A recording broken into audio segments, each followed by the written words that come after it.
नमस्कार प्यारे भक्तों, आज मैं आपके सामने कार्तिक मास का 12वां अध्याय प्रस्तुत करने जा रही हूँ। 12वां अध्याय।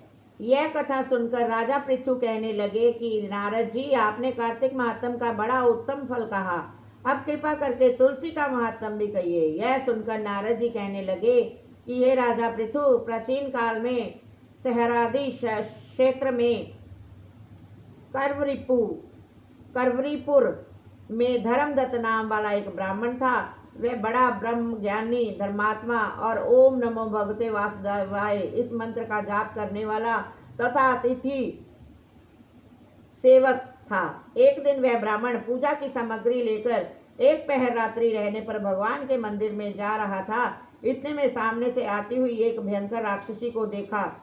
बिल्कुल नग्न, सूखी देह वाली, आगे को निकले हुए बड़े बड़े और टेढ़े दांत, लाल नेत्र, घूर घूर शब्द करती हुई ऐसी भयंकर राक्षसी को देखकर भयभीत धर्मदत्त ने तुलसी मिश्रित जल उस पर फेंक दिया। उस जल के शरीर पर लगते ही उसके सब पाप दूर हो गए। वह हाथ जोड़कर धर्मदत्त के पैरों पर गिर पड़ी।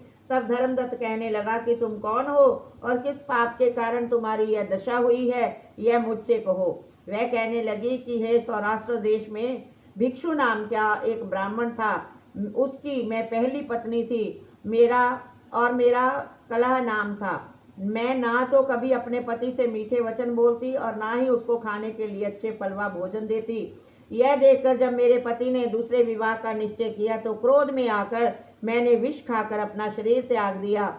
तब यमदूत मुझको बांधकर यमराज के पास ले गए। तत्पश्चात यमराज को चित्रगुप्त मेरे अच्छे तथा बुरे कर्मों को बताते हुए बोले कि महाराज, इसने कभी कोई शुभ कर्म नहीं किया, सदैव अपने पति के साथ द्वेष करती रही। यह सुनकर यमराज ने आज्ञा दी, क्योंकि यह जिस पात्र में भोजन बनाती थी उसी में खाती थी, इसलिए इसको अपनी संतान को खाने वाली बिल्ली की योनि में भेजा जाए।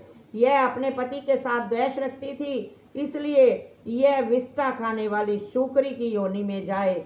इसने आत्महत्या की है, इसलिए यह प्रेत योनि में जाए। तो महाराज, मैं 500 वर्ष से इस योनि में फिर रही थी कि भूख और प्यास से दुखी होकर एक वैश्य के शरीर में प्रवेश करके कृष्णा और वेणी नदी के संगम पर आई। जैसे ही नदी के तट पर पहुंची, विष्णु के दूतों ने मुझे वैश्य के शरीर से निकालकर बाहर फेंक दिया।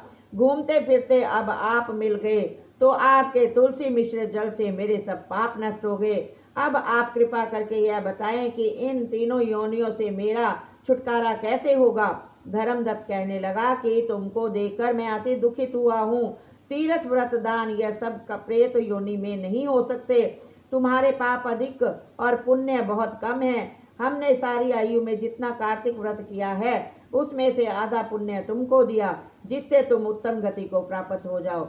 तब ब्राह्मण ने ज्यों ही तुलसी मिश्रित जल से उसका अभिषेक किया और ओम नमो भगवते वासुदेवाय का मंत्र पढ़ा, वह कला प्रेत योनि से मुक्त होकर अग्नि के समान दिव्य देह धारण करके लक्ष्मी के समान रूपवती हो गई। तत्पश्चात उसने ब्राह्मण को नमस्कार किया और बड़ी प्रसन्नता पूर्वक बोली, भगवान, पाप रूपी समुद्र में डूबती हुई मुझको आपने नौका रूप होकर बचा लिया है। उसी समय भगवान विष्णु के दूत पुण्यशील तथा सुशील वहां आए और उसको विमान में बिठाकर बैकुंठ को ले जाते हुए धर्मदत्त से बोले, हे ब्राह्मण, तुम धन्य हो जो सदैव भगवान की भक्ति में लगे रहते हो। तुम्हारे कार्तिक व्रत के आधे पुण्य के प्रताप से ही इसको मुक्ति प्राप्त हुई है। हे विप्र, कालांतर में तुम भी राजा के कुल में उत्पन्न होकर बैकुंठ को प्राप्त होगे। इति श्री 12वां अध्याय समाप्तम।